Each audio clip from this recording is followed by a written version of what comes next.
Hello students. So உங்களெல்லாம் இந்த மாதிரி கொஞ்சம் டிஃப்ரெண்ட்டாக செட்டப்பில் பார்க்குறதுக்கு ஐ எம் ஸோ ஹாப்பி. எல்லாரும் தம்ப்நெயில் அண்ட் டைட்டில் பார்த்துட்டு தான் வந்திருப்பீங்க. என்னோட 10th மார்க்ஸ்லாம் பார்த்துருப்பீங்க இல்லையா? ஸோ என்னோட 10th mark was 489 out of 500. So அது வந்து ஒரு 2 years பேக் நான் வந்து 10th ஸ்டாண்டர்ட் எக்ஸாம் முடித்தேன். அப்போ ஐ ஸ்கோர்ட் 489 மார்க்ஸ். அது கிட்டத்தட்ட 97 to 98% கிட்டக்க வரும். ஸோ எப்படி நீங்களும் அதெல்லாம் எடுக்கலாம், அதுக்கான டிப்ஸ் என்னது, ட்ரிக்ஸ் என்னது, நான் என்னென்ன பிளான்லாம் ஃபாலோ பண்ணேன், நான் என்னென்ன ஃபாலோ பண்ணேன், நான் எதெல்லாம் படித்தேன், நான் ஃபுல் புக் படித்தேன்னா, அந்த மாதிரி உங்களுக்கு வந்து ஐயோ இப்போ இந்த சாப்டர் கஷ்டமா இருக்கு, இந்த கொஷின்ஸ் கஷ்டமா இருக்கு, ஸ்கிப் பண்ணிடலாமா, அந்த மாதிரிலாம் கொஷின்ஸ் இருக்கும் இல்லையா? ஸோ அதுக்கெல்லாம் ஆன்சர் பண்ணுறதாண்டா இந்த video. So before giving you some tips, நான் என்ன ஃபாலோ பண்ணேன் அப்படிலாம் சொல்றதுக்கு முன்னாடி என்னுடைய சப்ஜெக்ட் வைஸ் மார்க் வந்து சொல்கிறேன். தமிழ்ல I scored 97 out of 100 and இங்கிலீஷ்லயும் ஐ ஸ்கோர்ட் 97. மேக்ஸ்ல ஐ ஸ்கோர்ட் 100 அவுட் ஆஃப் 100. சயின்ஸ்ல ஐ ஸ்கோர்ட் 99 அண்ட் சயின்ஸ்ல 99 ஸ்கோர் பண்ணியிருந்தேன் இல்லையா? அண்ட் சோஷியல்ல 97 வந்து ஸ்கோர் பண்ணியிருந்தேன். ஸோ இதெல்லாம் எப்படி நடந்துச்சு, எப்படி இந்த ஸ்கோர் நான் வந்து அச்சீவ் பண்ணேன் அப்படிங்கிறத சொல்றேன். ஃபர்ஸ்ட் திங் ஃபர்ஸ்ட், நான் என்ன பண்ணேன் அப்படின்னா, நான் எல்லாத்தையுமே புரிஞ்சு தான் படித்தேன். That was my first step. நான் இது வரைக்கும் எதுவுமே அடிச்சதே இல்லை. படிச்சுட்டு போய் எழுதுகிற பழக்கம் எனக்கு இருந்ததே கிடையாது. எல்லாத்தையுமே புரிஞ்சு தான் படிச்சிருக்கேன். நான் முடிஞ்ச அளவுக்கு ஸ்கூல் டீச்சர்ஸ் சொல்லும் போதே எனக்கு புரிஞ்சிடும். இல்லைனாலும் அவங்கள்ட்ட டவுட்ஸ் கேட்பேன். அப்பயும் புரியல அப்படிங்கும்போது டியூஷன் போகிற மற்ற ஃப்ரெண்ட்ஸ்கிட்ட இல்லைனா யூடியூப்பில் தான் நான் பார்த்து நான் படித்தேன். மோஸ்ட்லி நான் டீச்சர்ஸில் புரியலன்னா நான் யூடியூப்பில் தான் வந்து படிச்சுட்டு இருந்தேன்.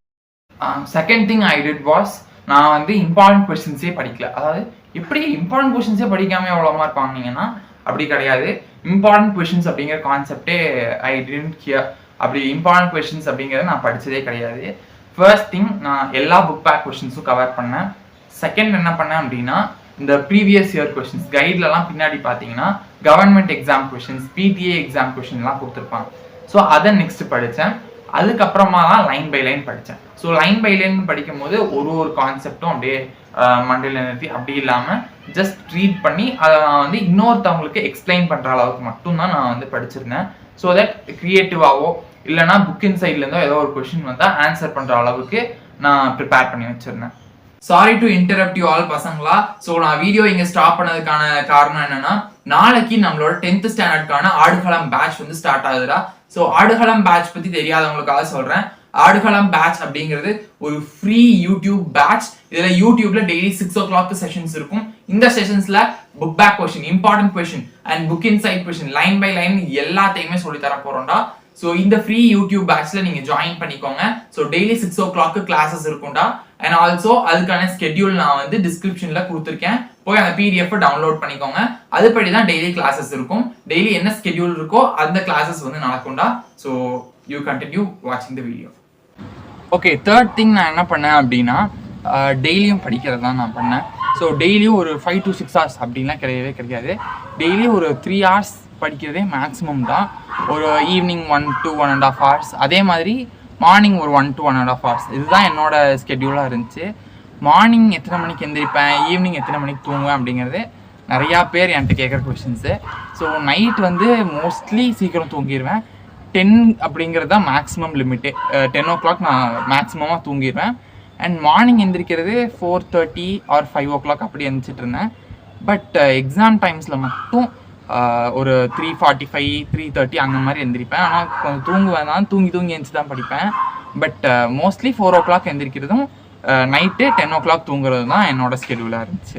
தென் நெக்ஸ்ட் திங் நான் என்ன பண்ணேன் அப்படின்னா, என்னோடய ஃப்ரெண்ட்ஸையுமே சேர்த்து படிக்கிறது தான் என்னோட ஒரு ட்ரிக்காக இருந்தது.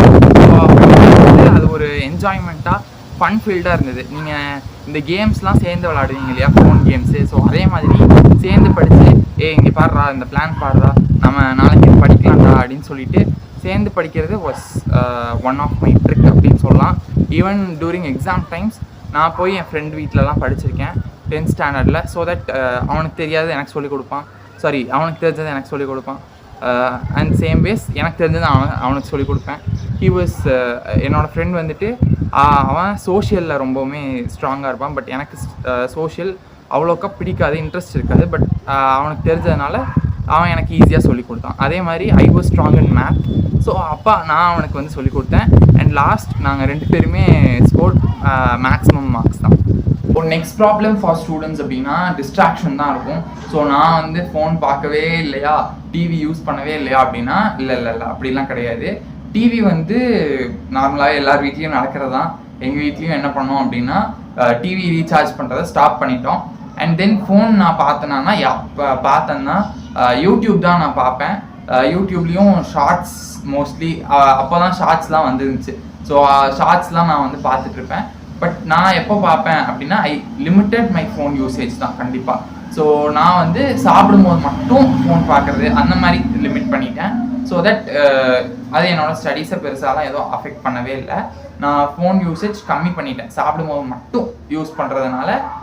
அதுக்கப்புறமா வேறு ஏதாவது படிக்கிறதுக்கு புரியல, டவுட்ஸ் இருந்தது அப்படின்னா நான் கண்டிப்பாக ஃபோன் யூஸ் பண்ணேன்.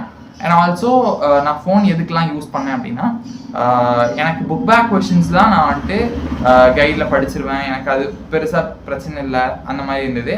பட் லைன் பை லைன் வரப்போ எனக்கு ஸ்கூலில் சொல்லி கொடுத்தது கொஞ்சம் புரியல. அப்படி இருக்கும் போது ஐ யூஸ் மை ஃபோன்.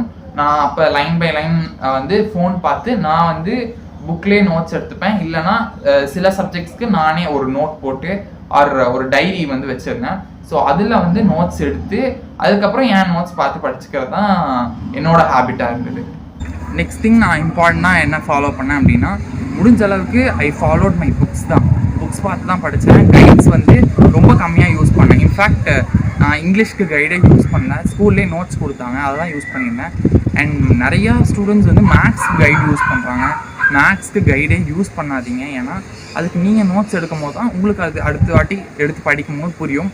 ஆனால் ஆல்சோ மேக்ஸ்க்கு வந்து கண்டிப்பாக ஒரே ஒரு சொல்யூஷன் இருக்காது. நிறையா கொஷின்ஸ்க்கு வந்து 2-3 மெத்தட்ஸ் இருக்கும். ஸோ அப்போ நீங்கள் வந்துட்டு யூடியூபோ இல்லைனா வேறு டீச்சர்ஸ் சொல்கிறதையோ கேட்டு ஸோ நீங்கள் வேறு மெத்தட்ஸ் பார்த்து உங்களுக்கு என்ன மெத்தட் ஷூட் ஆகுது அப்படின்னு பார்த்து அதை ஒரு நோட்டில் எழுதி வச்சுக்கிட்டிங்கன்னா அதுதான் ஈஸியாக இருக்கும். ஆனால் நீங்கள் இப்போ கைடில் உட்காந்து நீங்கள் மேக்ஸ் படிக்கிறீங்க அப்படின்னா ஸோ அதில் வந்து ஒரு டஃப்பான மெத்தட் கொடுத்துருப்பாங்க. அந்த டஃப் மெத்தடையும் நீங்கள் படித்து உங்களுக்கு புரியாமல் போகலாம். ஸோ யூடியூப்பில் வேறு வீடியோஸ் பார்த்து அதில் எந்த மெத்தட் ஈஸியாக இருக்கோ அதை நீங்கள் ஃபாலோ பண்ணுங்கள்.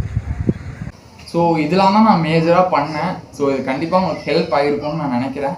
ஸோ இதை தவிர உங்களுக்கு ஏதாவது டவுட்ஸ் இருந்தது, இல்லைனா இது கொஞ்சம் கஷ்டமாக இருக்குது, இது என்ன பண்ணுறது, இந்த மாதிரி ப்ராப்ளம்ஸ் அதாவது நான் அகாடமிக்காக உங்களுக்கு இருக்கும் இல்லையா, ஸோ அதெல்லாம் ஏதாவது இருந்துச்சுன்னா கமெண்ட்ஸில் சொல்லுங்கள். நான் கண்டிப்பாக ரிப்ளை பண்ணுறேன். இல்லைனா நிறையா கமெண்ட்ஸ் வந்துச்சுன்னா நான் கண்டிப்பாக அதுக்கு ஒரு தனி வீடியோ போடுறேன். Bye, all the best.